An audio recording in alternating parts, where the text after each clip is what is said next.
Salut à tous.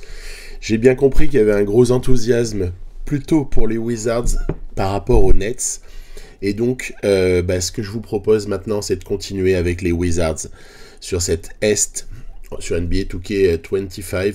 On a pas mal de choses à faire et vous allez voir que on va réellement démarrer notre partie ici et tout de suite. À l'Est, Pacers, Celtics en tête, Knicks pas mal du tout. Brooklyn, franchement, tire son épingle du jeu. Les Bucks sont en perdition. Et les Wizards, mine de rien, font pas un début de saison trop mauvais. Et ça m'a donné envie d'essayer de faire encore mieux pour, je ne sais pas, peut-être accrocher le play-in. On verra bien, ça c'est pas très grave, puisqu'on dispose de notre choix au cas où on tombe très bas. Et j'ai ciblé pour servir de monnaie d'échange, d'assets, finalement 5 joueurs. 5 joueurs qui performent, ça va, ils font leur job, il n'y a rien à leur reprocher, il n'y a rien de personnel, c'est juste du business. Brogdon, Poole, Bey, Kuzma et Bagley. Voilà les 5 que je vais monnayer. Et je vais par contre conserver Valanciunas. Changement par rapport à ce qui avait été dit au tout début, où je voyais les choses différemment. J'ai donc été chercher quelqu'un qui me paraît pouvoir être un pivot moderne et qui peut être l'avenir et le complément des joueurs jeunes qui sont à développer dans cette franchise. J'ai nommé Naz Reid, pour lequel les Timberwolves sont assez enclins à un transfert. En même temps, ils ont Gobert en titulaire, donc forcément, ça facilite les choses. Et donc, ils sont très intéressés par Kyle Kuzma, qui peut être effectivement une très bonne option de scoring en sortie de banc. Le transfert ne me paraît pas délirant. Reid a envie d'être titulaire. Voilà, ce sera fait. Il sera titulaire, et puis on aura un excellent vétéran backup, Valanciunas. C'est pour ça que je voulais le garder, en fait. Il va pouvoir encadrer tout ça. Ensuite, j'ai été chercher Jaden McDaniels, ne pas confondre avec le quasi-homonyme, qui me paraît être, là encore, un joueur qui va nous apporter énormément au poste a priori 3, parce que le poste 4, il est gardé pour Alexandre Sarr. La négo a été un peu longue, elle a été difficile, et là encore, les Timberwolves vont récupérer du scoring en sortie de banc. Ça peut être le cirque absolu avec Poole et Kuzma, on peut rigoler. C'est la séquence popcorn. Dès qu'on les rencontre, franchement, je vous les propose. On va essayer de jouer contre eux pour voir ce que ça donne, si ça se présente. Et donc, voilà, on agrémente un petit peu notre roster d'un bel ailier. Je n'ai pas perdu de vue le développement du jeune Suisse George, mais on a le temps. Il va se développer, le gamin.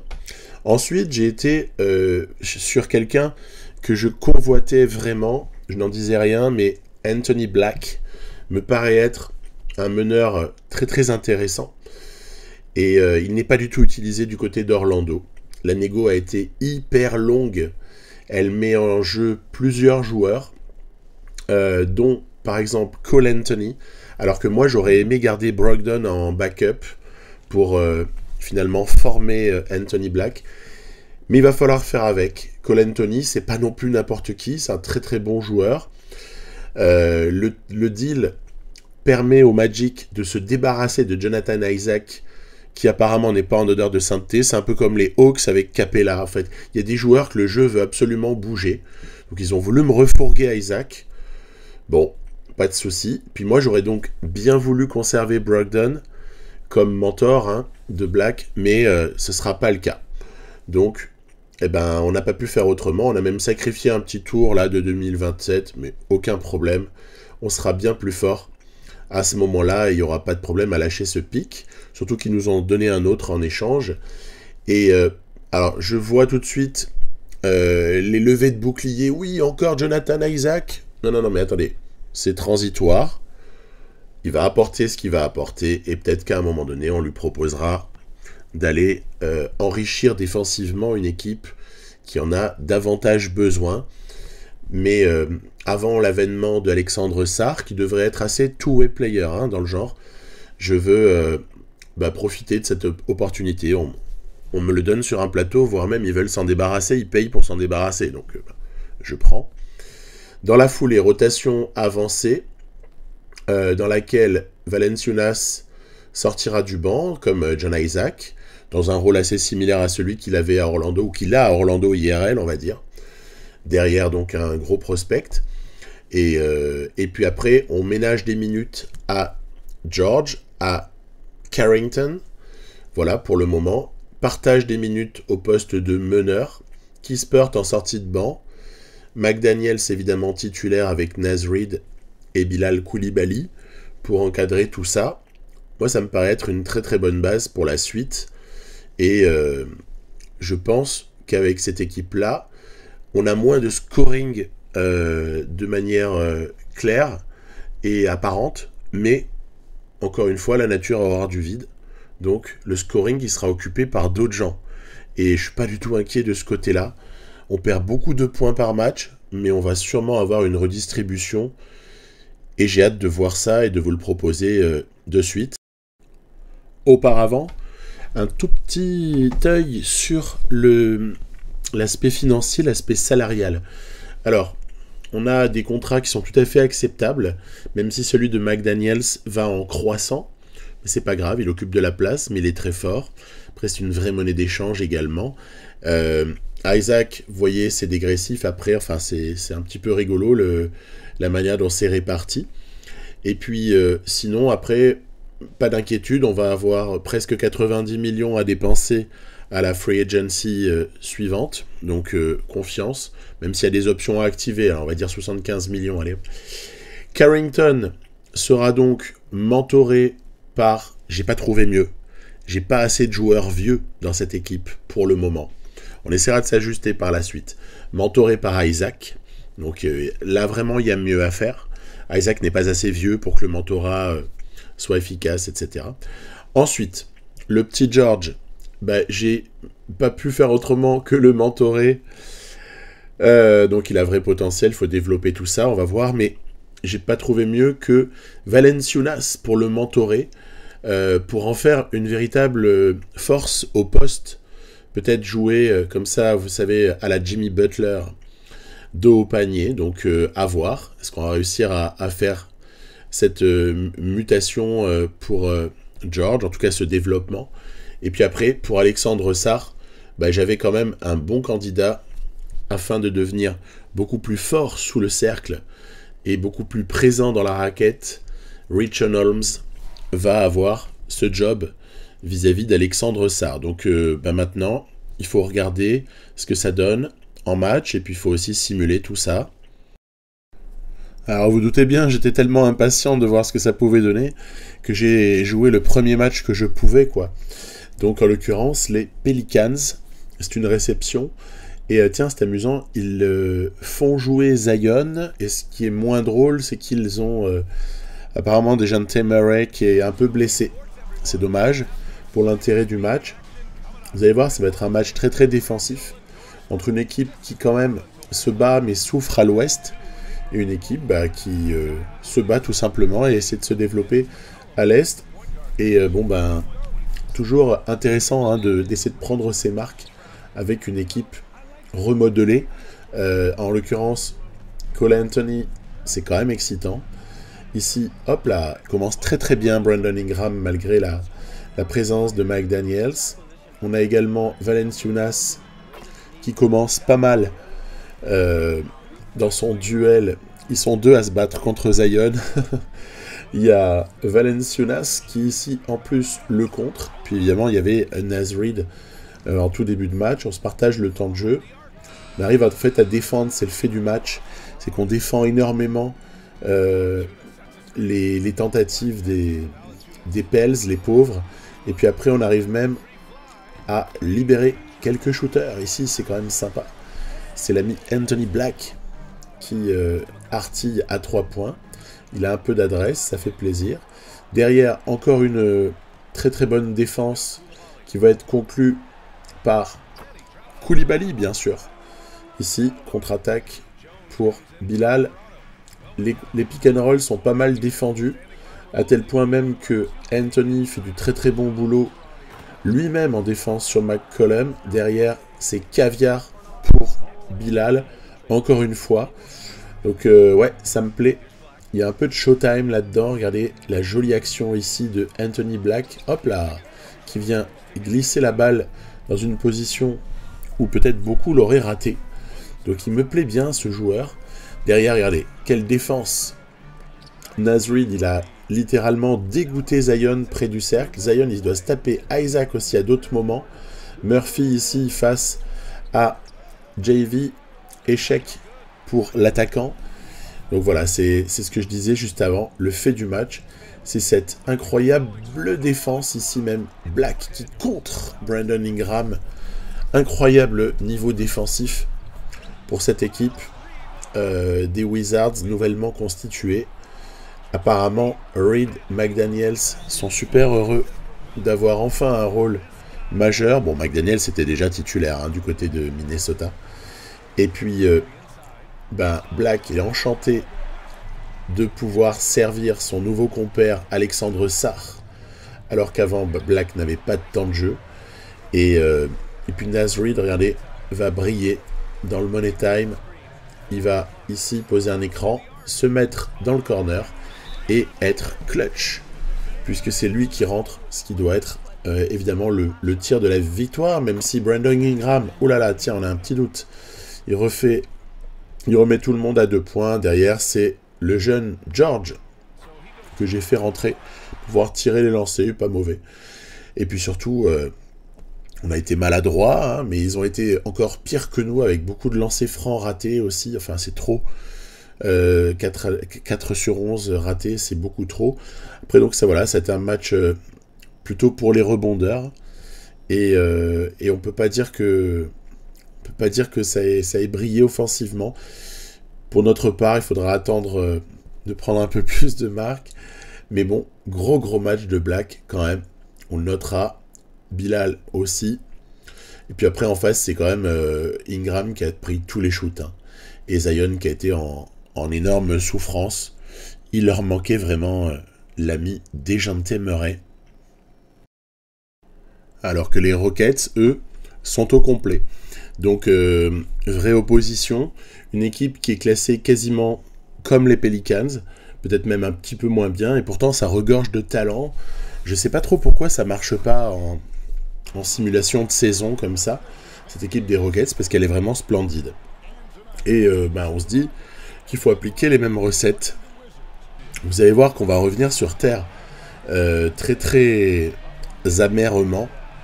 On va souffrir comme c'est pas possible. Après, on peut encore gagner, on peut s'accrocher, mais c'est pas facile, vous allez voir tout de suite. Alors, déjà, début de match, tout à fait à notre avantage. Ici, à l'image de ce shoot splendide de McDaniels, qui n'avait pas le décalage. Derrière, on a même la chance de prendre du rebond offensif et de conclure en mode animal par Naz Reid. Et puis après, ça va être le show Rockets qui va démarrer. Ici, c'est Jalen Green qui se régale. Derrière, le petit Smith, là, il est exceptionnel, lui. Hein. Il m'a terrassé, je vous l'avoue. Ensuite, regardez ici, Sengun, parce qu'on a eu le tort de redescendre sur la pénétration de Brooks. Van Vliet, j'essaie de sortir sur lui pour le bloquer. Manque de peau. Tiens, Steven Adams qui est rentré 2 minutes juste comme ça, qui remet dedans.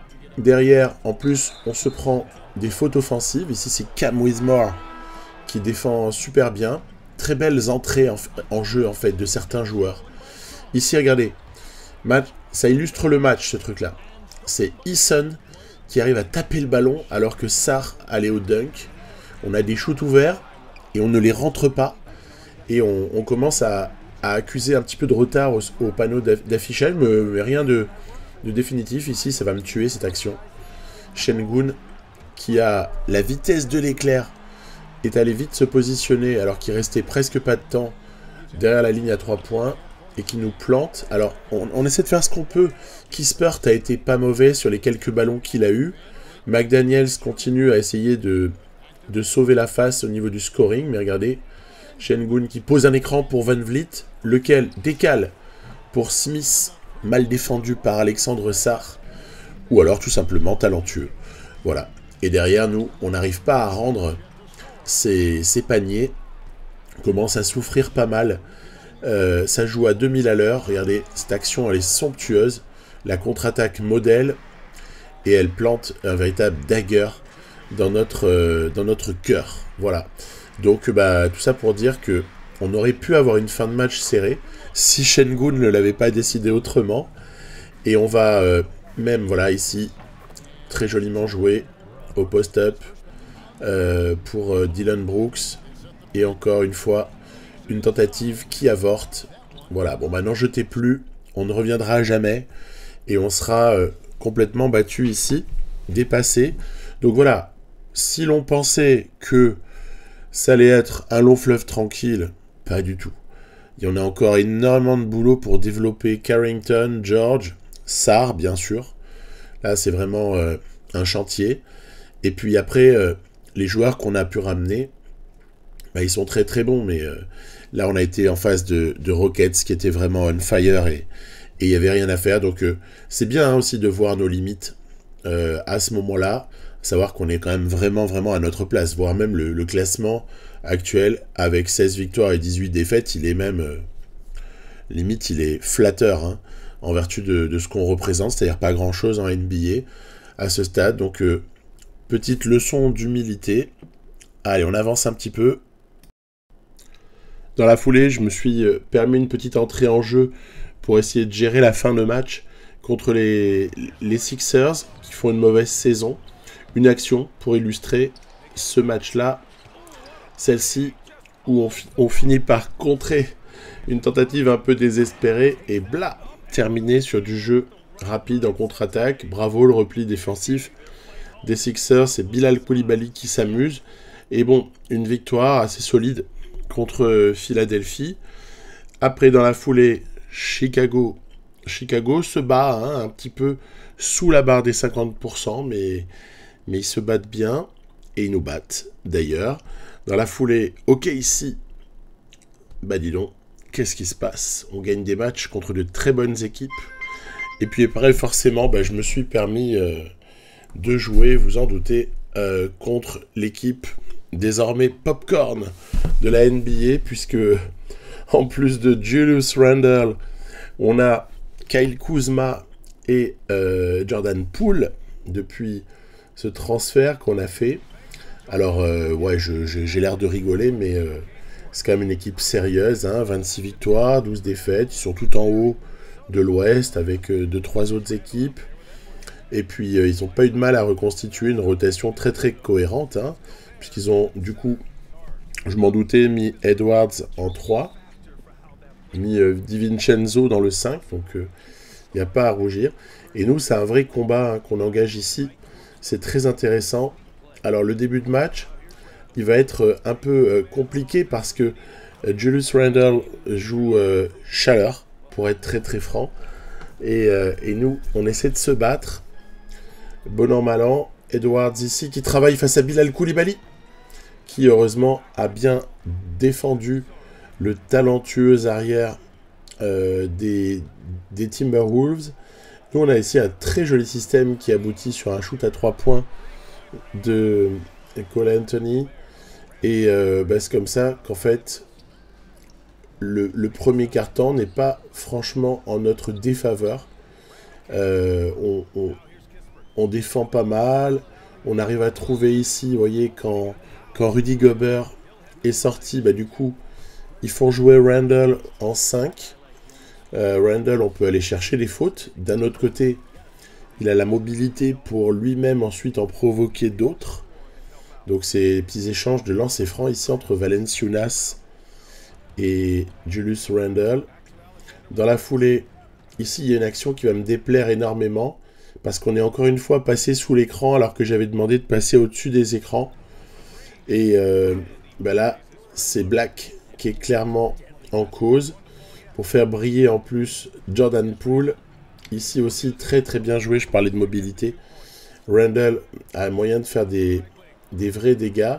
Et heureusement, nous, en fin de période, on va réussir à travailler, hop là, avec Anthony Black pour maintenir un écart raisonnable. Derrière, Kyle Kuzma prend un shoot, mais c'est défendu. Et nous, on va aussi, hop là, avec Koulibaly. Il est fort, hein, ce Koulibaly, hein, mine de rien. Il est pas mal du tout. Hein. Il peut marquer de multiples façons. Mais on défend. Voilà, on défend, on exploite quelques petites mismatchs. Et on n'est pas si mal, là, en ce deuxième quart. Ici, Kuzma qui force face à Reed. Très très bien. Les deux protagonistes du trade. Dans la foulée, on va essayer de trouver l'adresse externe de Reed. Bien joué. Et également paniquer un peu en attaque. Voilà. Sur la fin du deuxième quart, il y a un mouvement de panique offensivement. On n'a plus rien réussi à mettre en place. C'est ma faute. Et puis, parallèlement à ça, ils ont pris du rebond. Ils ont eu des deuxièmes chances. Et Anthony Edwards nous a fait très très mal. Il n'est pas le seul, vous allez voir. Il y a encore la place pour nous planter quelque chose. Shoot ouvert pour Kispert qui ne le rentre pas. Derrière, la contre-attaque est vite jouée. Le shoot est raté, mais encore du rebond. Merci Rudy pour trouver Randall qui magnifiquement vient nous poignarder avant la mi-temps. Ok, on reprend nos esprits et on essaie de reprendre comme ça quelques petites séquences sympathiques comme celle-ci, conclue encore une fois par Anthony. Et puis, vous voyez, c'est intéressant ici, McDaniels qui défend sur Edwards. Un vrai duel entre ces deux joueurs qui se connaissent parfaitement. Dans la foulée, Rudy est défendu. Ils n'avaient plus d'autres opportunités en fin de possession, c'est ça qui est énorme. Derrière, le Kuz vient très très bien planter ses 2 points à mi-distance. Dans la foulée, hop là, ballon perdu, contre-attaque. C'est l'ami Carrington qui vient poser la balle gratuitement dans le panier. Et ici, regardez, le marché, il est magnifique. 1, 2, 3, quoi. Là, on se serait cru au handball avec la faute, peut-être tournant du match, que cette action au Kuzma, qui joue parfois poste 5, hein. Il joue small, hein, mais à la limite. On est prêt à tout voir en NBA de nos jours. Hein.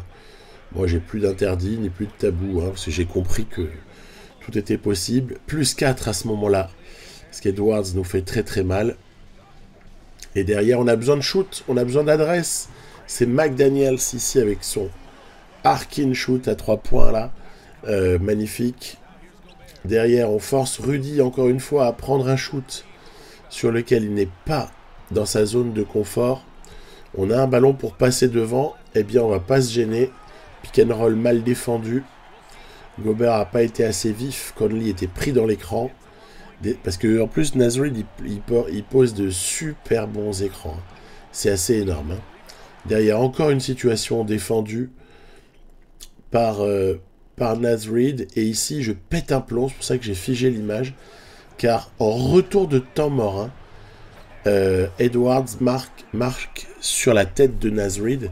Pourquoi n'était-il pas défendu par McDaniels? C'est insupportable. Bref, on arrive grosso modo à ici marquer au terme d'une sublime action, en même temps très simple, hein, mais où il fallait comme ça venir s'imposer alors que Gobert était quasiment la main dans la figure de Naz Reid. Voilà, il a des choses à prouver, je pense, avec son ancienne équipe. Naz Reid, enfin ils sont nombreux à avoir des choses à prouver. Edwards qui va donner à Randall, qui n'est pas défendu dans un premier temps, qui ensuite prend l'écran et shoot, et c'est terrible pour nous. Là j'ai cru que le jeu allait planter. Mon image est restée figée suite à ce panier, c'est marrant. Non, allez, on est dans la continuité, pas de problème. On a une grosse dizaine de secondes, on est capable de venir jouer le pick and roll avec Black. Et ici Reid qui pose la balle parfaitement dans le panier. Attention, regardez ici, oh là là, où ça glisse, où ça glisse. On est chanceux sur ce dernier panier. Mais c'est un truc de fou, en fait. On est super chanceux. McDaniels, il a véritablement quitté son slip et on est passé pas très loin d'un panier en forme d'humiliation au buzzer. Mais l'adresse n'était pas là pour Anthony Edwards. À l'arrivée, on fait un match solide. Hein. Je trouve ça super sympa. Très très bon match de Anthony. Après, Black, quand il rentre, il apporte toujours des trucs. Il y a d'autres joueurs, c'est plus l'adresse qui peut faire que leur performance statistique, elle est assez fluctuante. Mais grosso modo, tout le monde est bon. Et en face, d'ailleurs, nos ex-Wizards ont été plutôt pas mal. Ils étaient en vue, ils ont voulu se montrer. S'ensuit une petite séquence où il va y avoir un petit peu plus de simulation, là, pour avancer d'environ 2 semaines, se retrouver à 1 semaine donc de la trade deadline. Victoire contre les Suns, autoritaire. Défaite ensuite de pas grand-chose. Il y a un road trip là hein, qui s'amorce. Et pour ce road trip, on n'aura pas Jaden McDaniels qui vient de se blesser. Alors, névralgie au dos, ça veut dire qu'on pourrait le faire jouer. Mais je vois plutôt ici l'opportunité de donner un peu plus de temps de jeu à Kispert, à George et à Carrington pour ensuite maintenir le temps de jeu de tous les autres. Donc, c'est l'occasion de faire jouer nos jeunes et aussi Kispert qui le mérite. Il y a une belle adresse à 3 points notamment, puis c'est un défenseur plutôt correct. Donc voilà, on retrouvera Jaden McDaniels un petit peu plus tard, mais on va sagement le faire se reposer pendant cette période de névralgie. Ensuite, on perd contre les Kings, donc le road trip à l'ouest démarre mal. Dans la foulée, les Lakers, on les bat. Excellent. Ensuite, on a un match à Utah, donc a priori plutôt prenable. C'est pris. Tout à fait. Donc on est à 2 sur 4. 2 victoires sur 4 pour le road trip. 2 victoires sur 5 à présent. Et vous voyez qu'on va à Dallas. Alors Dallas, je l'ai simcasté, comme d'hab. Et puis, il s'avère que rentrer en jeu pouvait être un peu intéressant pour essayer de verrouiller ce match et de ne pas se retrouver surpris par une fin de match mal gérée. On va donc ici appeler des petites séquences habituelles. Hop là, Sarr. Excellent, Alexandre Sarr à 3 points. Quand le géant français se met à avoir de l'adresse externe, vous allez voir dans quelques minutes, pas seulement, hein, à ce moment-là, on est très très aidé. Ici, j'avais fait rentrer le petit Kira Lewis pour la fin, parce qu'il va y avoir des lancers francs à tirer. Et du coup, il s'est fait un peu abuser par Irving. Et ça recolle. Et puis, heureusement, on va avoir une dernière action pour Luka Doncic, sur laquelle on va essayer quand même d'être présent. Voilà, avec Black, normalement, il le met pas. Hein. Donc voilà, ils avaient une balle de match, les Mavericks, mais ils ne la prennent pas. Et ensuite, donc on peut voir que voilà, le duo Doncic-Irving, ça fonctionne. Puis nous, en fait, on a un box score qui est assez réparti. Ça me plaît beaucoup. Dans cette équipe, il n'y a pas en fait de franchise player. Hein. Pas encore. En fait, il y en a un qui va le devenir. On l'espère en tout cas. Ce serait plutôt Alexandre Sarr, mais c'est pas pour tout de suite. Puis après, il y avait ce match contre les Lakers. Donc on a bien négocié le road trip. Hein. En tout cas, plutôt pas mal pour nous. Dans la foulée, les Lakers, on les reçoit du côté de Washington. Et j'avais quand même envie de les croiser pour voir ce que peut donner notre équipe face à LeBron James et face à Anthony Davis. Alors, dans la raquette, on est plutôt bien armé, puisqu'on va avoir à opposer au pivot adverse, donc le plus souvent Anthony Davis, alternativement Naz Reid et Jonas Valanciunas. Par contre, au poste 4, il y aura des moments de John Isaac, et il y aura également des séquences pour Alexandre Sarr. Donc c'est un petit test face à LeBron James. Puis après, l'essentiel en pareille situation, c'est de ne pas se retrouver à subir trop de shoots brillants de la part de joueurs autres, hein, comme peut l'être Hashimura, comme peut l'être Reeves, comme peut l'être D'Angelo Russell. Donc on commence par essayer de trouver de l'adresse de près et de la bonne défense juste avant. Et ensuite, il va y avoir une période où ici, vous voyez, j'essaie de prendre des shoots avec Carrington, j'essaie de les impliquer, George également.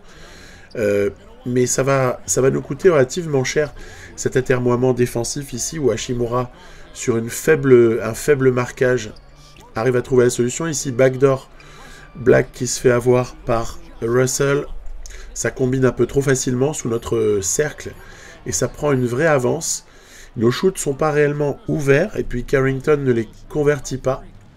Ce qui fait que LeBron James se régale et distribue les passes, notamment ici pour Christie. Il y a un petit break déjà qui est fait pour les Lakers. Derrière Wood, à la mismatch, on n'a pas été en mesure de l'aider convenablement. C'est un moment difficile pour moi parce que LeBron James n'est pas souvent pris par Isaac et il est plus souvent pris par Carrington. Donc il y a des switches, il y a des mauvaises attributions en défense qui nous avantagent, mais vraiment pas du tout.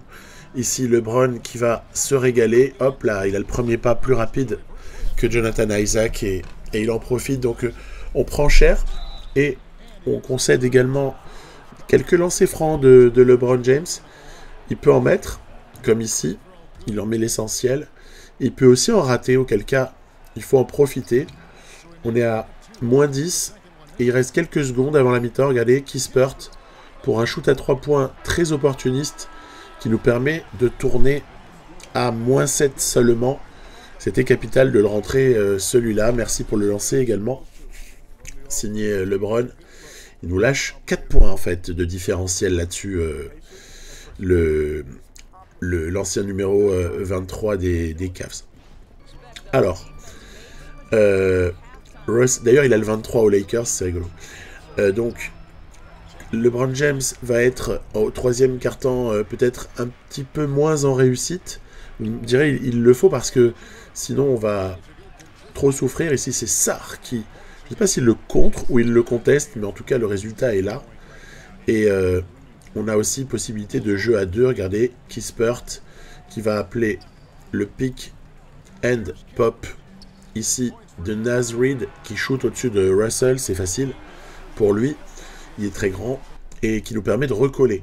Dans la foulée, sortie de temps mort pour les Lakers, très mal défendu par nous. Et du coup, on se mange un 3 points de Davis. Dans la foulée, D'Angelo à la balle. Il ouvre à Reeves, qui était excessivement mal défendu également. Et donc voilà, on prend des éclats à des moments qui sont sur de très mauvaises défenses. Heureusement, on a quelques petites réactions, comme ici à l'intérieur, Valenciunas. Il faut appuyer là où ça fait mal. Quand Anthony Davis est sur le terrain, c'est compliqué, mais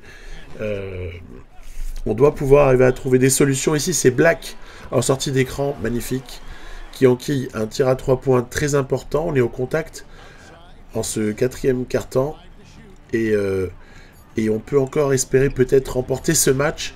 Malheureusement, Reeves marque 3 points assez importants ici. Nous, dans la foulée, on appelle des screens, on fait ce qu'on peut, mais honnêtement, ce shoot était forcé. C'était un shoot de fin de possession, il fallait pas le prendre probablement, ou mieux le prendre. Dans la foulée, regardez, Anthony Davis, magnifique. Rien à faire contre ça, c'est indéfendable. On est à moins 6, il reste 2 minutes, mais rien n'est fini, regardez. On va s'en sortir. Ici, hop là, le shoot ouvert pour Kispert, qui Davis. Aïe, aïe, aïe, là par contre, ça commence à puer. Au niveau de nos chances de victoire, c'est mal barré, ballon perdu, bien joué Coulibaly qui a récupéré la balle dans les mains de Anthony Davis et Alexandre Sarr qui conclut acrobatiquement, magnifique. Magnifique Alexandre Sarr, derrière des petits lancers, des petites fautes, des petites choses ici et là. Alexandre Sarr presque à 3 points, le 2 points long. Il n'y avait aucun point facile pour lui dans ce match, il les met tous. Il est énorme. Il faut défendre. Allez, on défend cette possession, je garde le contrôle de Reid pour empêcher que Davis nous mette à l'amende. On compte sur Sarr pour faire un peu de grabuge auprès de LeBron James, qui est fatigué, qui a beaucoup joué. Ballon volé. Il reste 6 secondes et regardez. Hop là, l'écran de Sarr et le cut vers le cercle pour Anthony Black. Alors là, je me sens un peu en mode voleur de poule hein, quand je fais ça. Hein. Je suis un gros voleur de poule parce que on prend cette action vraiment par naïveté de l'IA sur ces actions-là.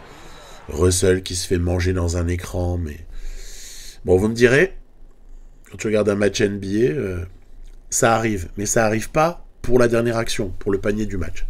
Voilà. Donc, on prend ce match. Point barre. On pourra dire qu'il y aura une vraie lutte entre Anthony Davis, très productif au rebond, et Naz Reid, très efficace au scoring. Enfin, super match, hein, Reid. D'ailleurs, il est homme du match. Il aura marqué de près. Il aura également marqué de loin. Bref, rien à dire. C'est le pivot qui peut nous aider énormément. En plus, faible temps de jeu. Vous voyez, encore une bonne répartition des minutes. Bon, Anthony et Kispert n'ont pas été très adroits, mais ça fait partie. Carrington non plus. Et en face, le duo, donc, n'aura pas suffi. Et on aura bien défendu LeBron James. Ça, c'est pour Alexandre Sarr notamment. Bravo. Et on retrouve nos partenaires de trade, les Minnesota Timberwolves, pour une entrée en jeu à 2 minutes 38 de la fin du match pour essayer d'assurer cette victoire. Vous voyez qu'ils sont revenus entre-temps. Et qui est-ce qui va, voilà, hop, poser le couvercle sur la casserole? C'est Naz Reid. Donc voilà, toujours capable d'être clutch en plus. L'ancien pivot backup de Rudy Gobert. Et puis, quand on a envie d'assurer quelques lancers et un peu de force physique, on peut même faire rentrer un peu Valanciunas pour apporter tout ce qu'il sait apporter. Voilà, donc encore une victoire pour ces Wizards. Dans la foulée, les Hornets se présentent. On les bat en simcast. Et puis regardez, tiens donc, que s'est-il passé? Miller, Ball ont été assez contenus. Naz Reid est réellement on fire. On leur a fait mal à l'intérieur à ces pauvres Hornets. Ah zut, par contre, on perd Kispert pour, on va dire, quelques jours, 1 ou 2 semaines, je ne sais pas tellement ce que ça va donner dans la pratique, mais on le perd, donc c'est l'occasion de réintégrer McDaniels, puisqu'il revient pile poil de blessure, en fait, au bon moment. On ne regrette pas de l'avoir économisé, puisque la période a été faste, même sans lui.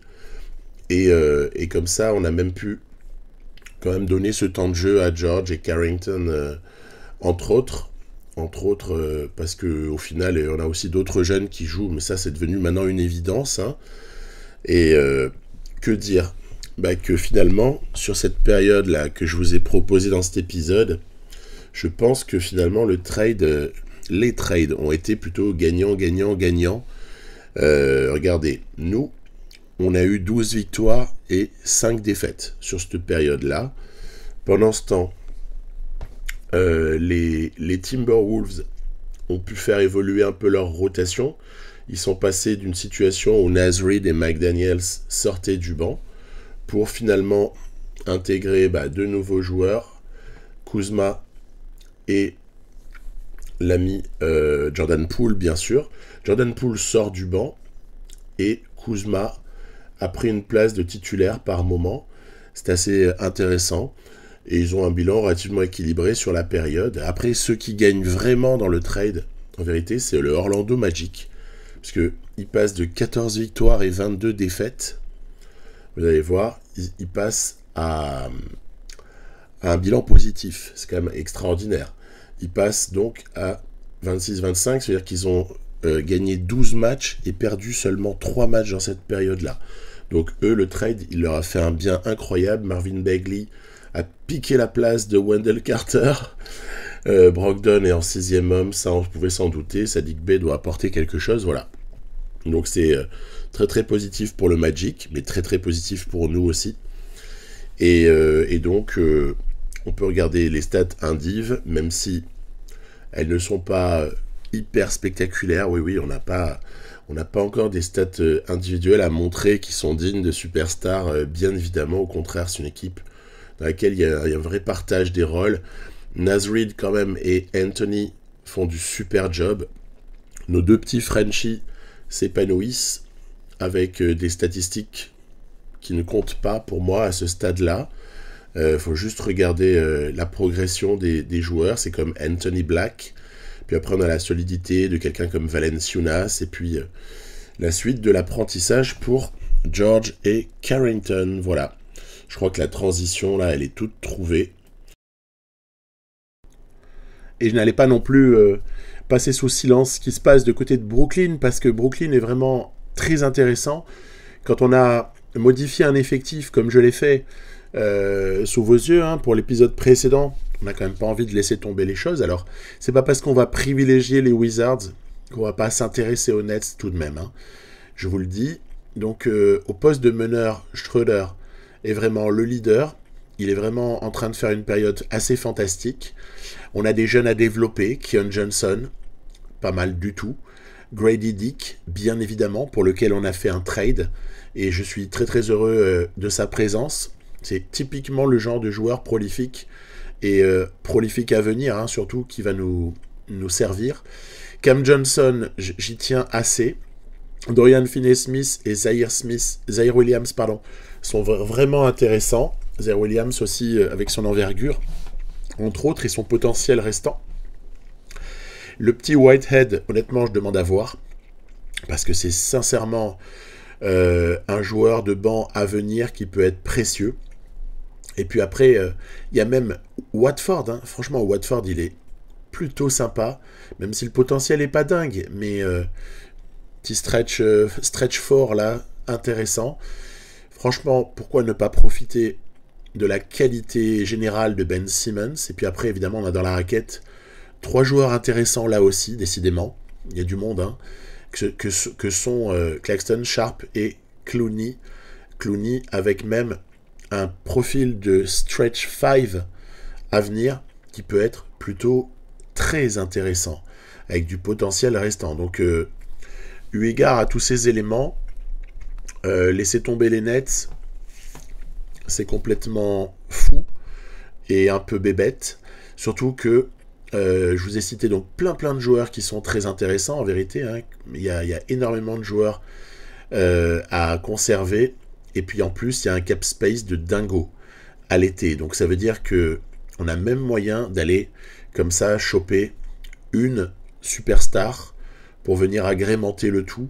Peut-être même 2 sur un malentendu. Enfin, à ce moment-là, ça voudrait dire qu'il faut libérer de la place aussi au niveau du temps de jeu. Donc ça veut dire aussi se séparer de certaines personnes, mais a priori, tout est possible en fait. C'est l'équipe de tous les possibles, les Nets. Et bon, après, voilà, j'ai déroulé le calendrier, donc je vais vous montrer ça assez rapidement, puisqu'on a décidé de privilégier les Wizards. Mais Cade Cunningham nous a fait un mal de chien.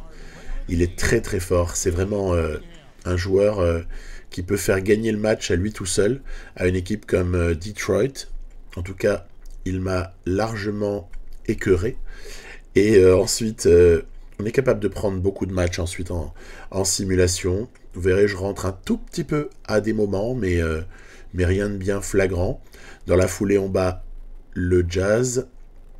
On va enchaîner aussi une petite période à l'ouest, là, avec 4 matchs d'affilée qui suivent le Jazz. Victoire contre Portland, d'un cheveu. La spécialité de ces Brooklyn Nets, c'est de gagner les matchs de peu. Voilà, c'est un peu leur spécialité. Ils sont clutch avec Dennis Schroeder, par exemple. Je sais que je parle pas d'un joueur all-time, là. Peut-être que je vous parais un peu bizarre. Mais Schroeder, il est juste inouï dans les moments clés. Et depuis qu'on lui a donné plus de temps de jeu et qu'on lui a libéré l'espace, avec notamment le départ de Thomas, c'est vraiment lui le leader offensif, mais il ne déçoit pas. À l'image de cette entrée en jeu, ici, où on reçoit les Knicks, donc le derby new-yorkais. On va pas se démonter. Je suis rentré pour essayer de confirmer l'avance que nous avions. On a pris 3 points, mais heureusement derrière, Cam Johnson rajoute à sa valeur avec un joli tir primé. Dans la foulée, c'est Zaire Williams qui nous assurera la victoire quelques minutes ou dizaines de secondes plus tard. Et c'est comme ça qu'en fait, on est à la tête d'un bon bilan avec ces Nets, puisque à l'approche de la fin janvier, on accumule les victoires.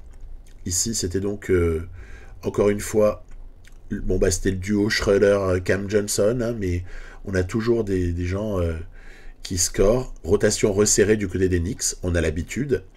Les Suns, on va ici les battre.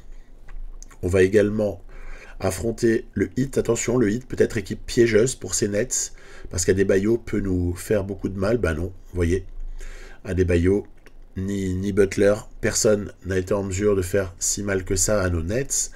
Les Kings, je l'ai joué en entrant en jeu à 1 minute de la fin. Vous voyez, on menait de 1 point. Et voilà, je me laisse tenter parfois par ces petites choses-là. Alex Len bloqué, qui réagit tardivement sur la course vers le cercle ici de Claxton, qui dunk rageusement. Qu'est-ce qu'il est explosif, qu'est-ce qu'il est vif.